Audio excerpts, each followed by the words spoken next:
que fez toda a diferença. Total. Então, assim, as pessoas acham que, às vezes, você vai para um jogo como esse, uma disputa dessa, você vai aleatório. Não, vou escolher Sim. aqui, vou pular porque eu estou sentindo.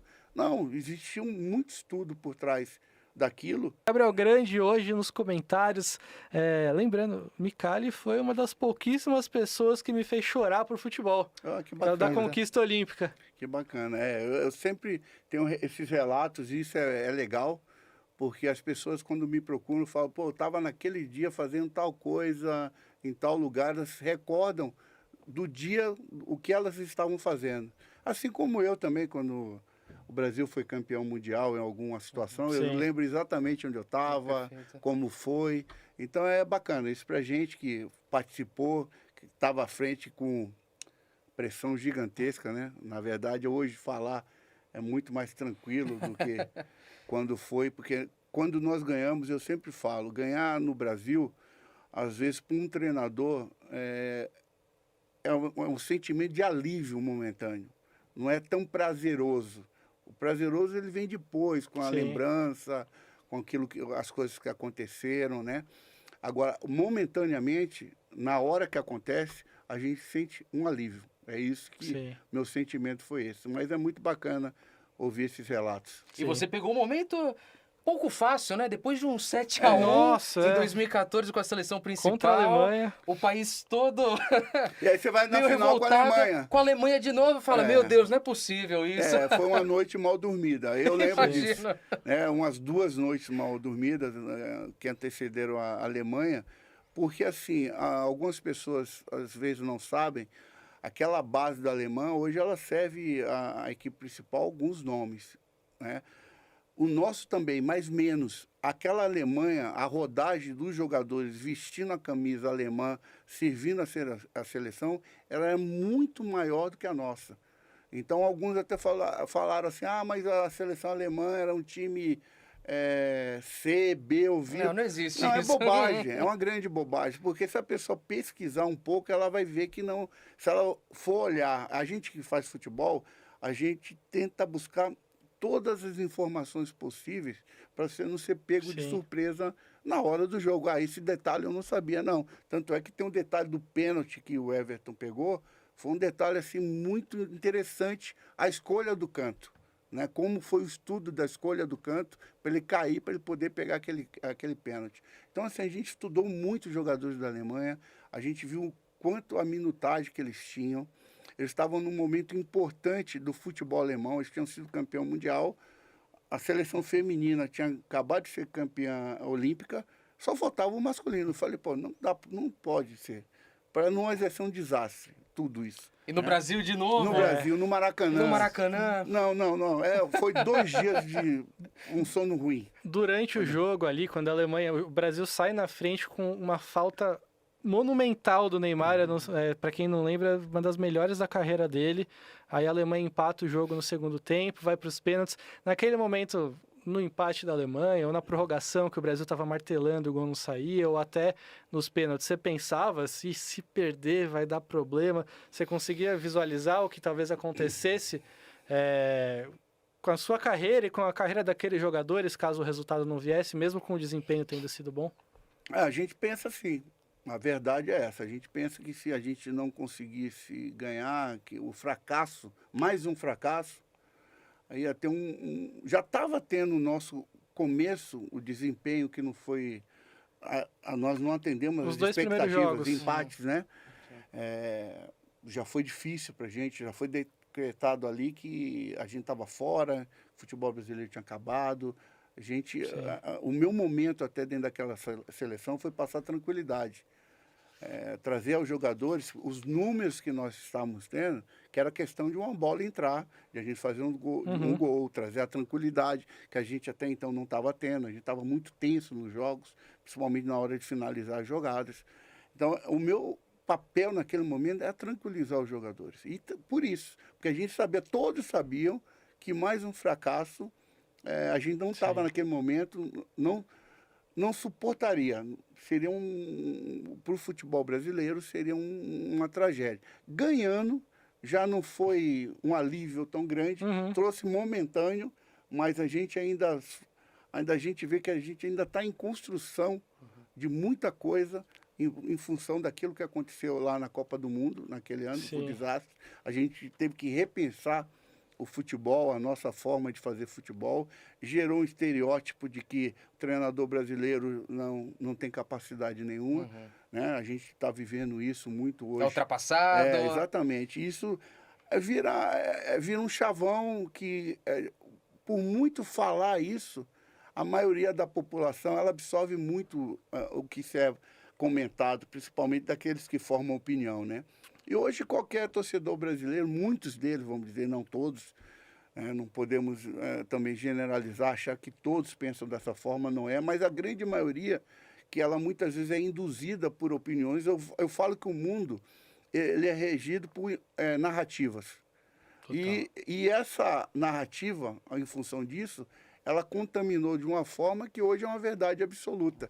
Que o treinador brasileiro, por mais que ele estude, por mais que ele se forme, por mais que ele saia... Por exemplo, eu fui estudar Alemanha na Alemanha. Olha.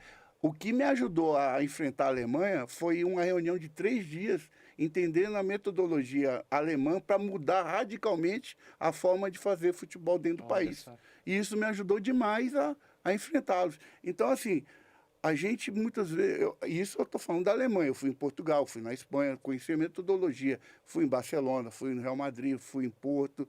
Ou seja, eu rodei mais de 50 dias a Europa, não para visitar clube. Eu fui entender metodologia. Estou falando da minha... Eu sei que vários outros também fizeram isso. Investem em estudo. Só que criou esse estereótipo e virou uma verdade absoluta. E voltando para o assunto, sim, a gente tinha esse receio do fracasso que poderia gerar para a gente ali uma situação que a gente nem sabia mensurar, mas não seria bom. Ainda bem que estamos aqui sentados, relembrando com carinho da conquista dos jogadores e da sua história, né? Com tantos nomes formados, com títulos e com uma experiência bem vitoriosa, né, Micali? Só para não deixar de falar... quem fala que aquela Alemanha era a Alemanha B, se for ver a carreira de alguns jogadores depois daquela Olimpíada também, tinha o Gnabry, por exemplo, que tá anos aí de Bayern de Munique. O centroavante, qual que era mesmo? Era o Sandro Wagner? Não. Era um que teve sequência boa na carreira também. Teve alguns ali, alguns que Os deram gêmeos, sequências gêmeos, que deram sequências boas em sua carreira, assim como nós também tivemos, e outros também que... Sim. Pelo meio do caminho acontece, é a vida, né? Sim. Alguns alcançam seus objetivos, mas dizer que a seleção não era qualificada, não tem. É como eu fui agora para Paris, enfrentei a seleção de Marrocos, enfrentei a seleção da França. Você olha do outro lado, quem está jogando, o histórico dos jogadores é gigantesco, né? A gente tinha no Marrocos, o lateral direito, que para mim é o melhor do mundo. O Hakimi, né? O Hakimi. Ele passava do meu lado, dava vontade de colocar o pé. Tanto que... Tá na hora de sair. Então, não, porque a velocidade do cara, o apoio, toda hora, são jogadores diferenciados, né? Que a gente vê jogar em loco, você enfrenta, é muito difícil. É muito difícil. Não tem... Jogador que chega numa seleção, ele tem um mérito de estar ali, de alguma forma. Sim. É. Ó, tem pergunta da audiência aqui do Leonardo, do Júlio, eu já vou fazer, só que antes, para não perder o bonde, você comentou sobre o processo de estudo para o Everton decidir o canto do pênalti que ele pegou. Conta pra gente um pouco mais como é que foi isso. A questão foi assim, a gente sempre estudava muito porque você está sujeito a ir para pênaltis em torneios como Copa do Mundo, como Olimpíadas. E você tem que escolher um goleiro que tem a capacidade de pegar pênalti. Sim. O Everton foi escolhido por isso, assim como eu levei o Price primeiro, e não foi porque ele era um pegador de pênalti muito forte e pode ser decisivo num torneio desse. E ele, por exemplo, para direcionar, o nosso treinador de goleiro na época, o Maia, que hoje é treinador de goleiro do Santos, junto com o Bebeto, que é o analista de desempenho, foram buscar todos os pênaltis que os batedores normais da Alemanha faziam. E o atacante, que a gente... Me fugiu o nome agora também, me perdoe. Ah, não, da Alemanha. Da né? Alemanha. Nós tivemos 8 pênaltis dele batidos. 4 de um lado e 4 no outro. E aí a conversa entre o Odair Helmas, que é o Papito, que hoje é o treinador do Atlético Paranaense, era o meu auxiliar, junto com o Bebeto e o Maia. E agora? Como que nós vamos definir? Se 4 de um lado, 4 no outro. Surgiu a conversa de que, veja bem, vamos analisar agora a situação do jogo. Quando o jogo é confortável, que o placar já está resolvido, em qual canto ele bate? Nossa. Definimos que era o canto, se eu não me engano, era o esquerdo, que quando ele estava um jogo mais tranquilo. Quando o jogo era apertado, um jogo decisivo, que precisava da bola, ele batia no outro canto. Então definimos isso. Como era final de Olimpíadas, ele ia bater no canto de segurança dele. E passou a informação para o Everton. O Everton não foi só na bola dele, o Everton foi em 3 bolas.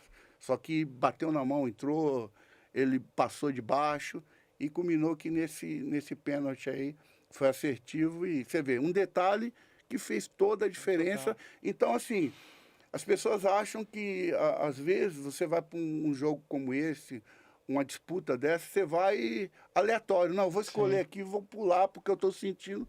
Não, existia muito estudo por trás daquilo, né? E um detalhe pequeno nos deu, podemos dizer assim, a medalha, porque o Everton foi, pegou o pênalti, depois o Neymar foi e bateu, os outros todos bateram bem também, que a gente só lembra do último, né? Mas todos os outros foram felizes, né? Bateram muito bem, a gente treinava, todo final de treinamento batíamos 3 pênaltis, treinava diariamente. O Neymar, além dos pênaltis, ele batia 30 faltas, Nossa. centro, esquerda e direita. Então, quando sai um gol daquele, o cara treinava pra caramba. Era até ontem eu estava falando com o fisiologista que eu encontrei aqui no Futecom sobre isso exatamente. Porque hoje, raramente os clubes permitem treinamento pós-treino por causa do desgaste, muitos jogos. Aí o cara sentiu a lesão. A gente, às vezes, treinava antes. O cara chegava desgastado, bate falta. E o Neymar é um cara que... É por isso que eu falo, não posso falar do cara. O cara treinava pra caramba. Diferenciado, não né? aconteceu à toa. Não é, hoje bateu, deu certo. Não, ele treinava 30 faltas quase que diariamente. Então, assim, são coisas que muitas vezes o público não sabe, detalhes, e que acontece. Aí você ganha, empata o jogo, está ganhando o jogo por causa de uma batida de falta que o cara se dedicou para treinar. Então, muitos detalhes que compõem, né, tomadas de decisão em grandes decisões, e foi isso, né? Esse detalhezinho a gente gosta de contar porque a gente fala rápido, mas isso às vezes o cara passou uma noite estudando, buscando, porque também a gente não tinha tantas ferramentas como tem hoje de encontrar lances do adversário, né, onde o jogador... Então, você tinha que buscar isso, fazer um mapeamento. Então, assim, às vezes ficava horas e horas atrás dessas informações, mérito da minha comissão técnica. Sim. Não, muito legal o relato. Só para completar, o que perdeu, se eu não me engano, foi o Petersen, né? O atacante. Que, aliás, eu não posso esquecer o nome desse cara. Não pode. Não posso. Que, aliás, é curioso. A gente vai falar disso mais para frente, até porque a gente vai comentar sobre a Copa do Mundo Sub-20 2015, que o Michalek era treinador. Sim. É curioso, porque o Petersen era o reserva da Alemanha e acabou tendo uma sequência de carreira de maior sucesso, de maior nível do que o que era titular. Aproveitando... Aqui o comentário do Júlio, ele está perguntando sobre o seu esquema para aquele jogo, para aquela Olimpíada, né? Houve uma mudança no meio do caminho, a gente comentou até da outra vez, e casa com o momento do Ancelotti falando que amanhã vai colocar 4 atacantes, e o Palmeiras não está jogando com 4 atacantes, mas se for ver o desenho tático ali, é parecido, uma dupla de ataque, mais 2 jogadores pelo lado que conseguem flutuar pelo meio também. Aquela seleção era o Gabriel Jesus, o Gabigol pelos lados, o Luan, que depois saiu do Corinthians, e o Neymar por dentro. Uma dupla de ataque muito diferente da do Palmeiras, por exemplo, que são 2 centroavantes, mas esse esquema, esse funcionamento de time que você utilizou e, claro, com algumas adaptações, mas o Ancelotti pretende para amanhã, o Abel tem colocado. O que você vê desse esquema? Eu acho que tem muito a ver com a cara do nosso futebol. Eu acho que tem um DNAzinho dessa... Porque o que nós temos de melhor no futebol brasileiro? É o ataque ainda. Nós temos muitos jogadores nessa fase do jogo que são destaques no mundo. Então, por que a gente não conseguir colocar isso em prática? É lógico. E aí entra a outra fase do jogo que pouca gente comenta. Jogou com 4 atacantes o torneio praticamente todo e a gente sofreu um gol só Verdade. um gol contra a Alemanha. Então a gente teve assim, quase que a gente zera. Ia ser também na história a defesa aí, uma das defesas, talvez, eu não sei, se eu não me engano, teria eu não sei essa informação, mas seria a defesa menos vazada de todas as Olimpíadas, né? Então, eu digo assim, não é só atacar por atacar. Nós tínhamos uma resposta muito rápida pós-perda dessa bola, porque a gente concentrava muita gente na frente e a gente tinha que recuperar essa bola o mais rápido possível, porque se deixasse passar dessa primeira linha, a gente ia ter uma certa dificuldade, porque ia ter menos gente atrás. Ou recompor em uma faixa etária do campo, se agrupar novamente, ou fazer uma falta tática, para poder dar tempo de a gente juntar, né? Mas são todas estratégias voltadas para essa forma de jogar. Agora, eu saí de um sistema posicional, iniciei os 2 primeiros jogos com o Neymar na esquerda, com o Gabigol na direita, Jesus central e Felipe Anderson como armador. A gente não estava conseguindo, a gente estava com finalizações, mas poucas, eu queria mais. Eu achava que o time poderia oferecer mais. Aí veio a ideia de trazer o Neymar para dentro, para jogar como um meia, com mais liberdade. Aí saiu, como diz o Diniz, de um posicional para um aposicional, com mais liberdade dos jogadores tendo uma mobilidade maior, para sair também, porque o nosso time foi mapeado, estava um pouco pragmático, né? Eu acho que estava um pouco engessado, e aí entramos para a característica do nosso futebol brasileiro, que é esse caos com uma organização, com uma lógica, porque até o caos tem uma certa lógica, né?